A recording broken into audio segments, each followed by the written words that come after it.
আজি ৰাতিপুৱাই ওলালোঁ গোলাঘাট জেনেৰেল ফিল্ডলৈ স্বাধীনতা দিৱস উপলক্ষে। আৰু এই কাপোৰ সাজ দেখিছেনে বাৰু? এইযোৰ মই নিজেই বোৱা চাদৰ মেখেলা। চাদৰখন অৱশ্যে জোৰৰ হয়, এক্সট্ৰাকৈ বোলো মিলাই পিন্ধোঁ। কেনেকুৱা লাগিছে বাৰু জনাবচোন। এয়া ওলালোঁ, ইমানে খৰধৰকৈ ওলালোঁ নহয়।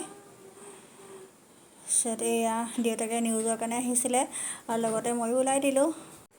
ইয়াত দুখন গেট থাকে, এখন পাব্লিকৰ আৰু এখন মানে এনেকুৱা কাৰ্ড দিয়ে। কাৰ্ডখন সংবাদকৰ্মী হওক বা দল সংগঠনৰ হওক বা অন্যান্য বিষয়ববীয়াসকলক দিয়ে এনেকুৱা কাৰ্ড, আৰু সেইখন কাৰ্ড লৈ মই আহিলোঁ। দেখিছেনে পাব্লিকত ইমানেই ভিৰ।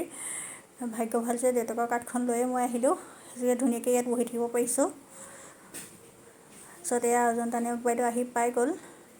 আগতে অৱশ্যে মই এনেকুৱা অনুষ্ঠানত অহা নাই, এইবাৰ বোলো নিয়ৰক দেখাওঁ বুলিয়েই মই আহিলোঁ। আচলতে সৰু ল'ৰা ছোৱালীবোৰক এনেকুৱা প্ৰগ্ৰেমবোৰ দেখুৱাব লাগে, তেতিয়াহে সিহঁতে বুজি পায়, কিবা এটা হ'লেও দেখি পিনে আয়ত্ব কৰিব পাৰে।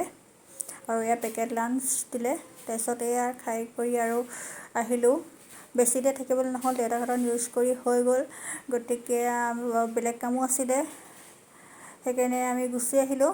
আকৌ আমাক থৈ আকৌ কামলৈ যাব লাগিব যে। মোৰ আকৌ অকণমান দেৰি থাকিবলৈ মন আছিলে দেই, আকৌ গুচি আহিব লগা হ'ল। আজিলৈ আহিছোঁ, আকৌ লগ পাম অন্য এটি ভিডিঅ'ত।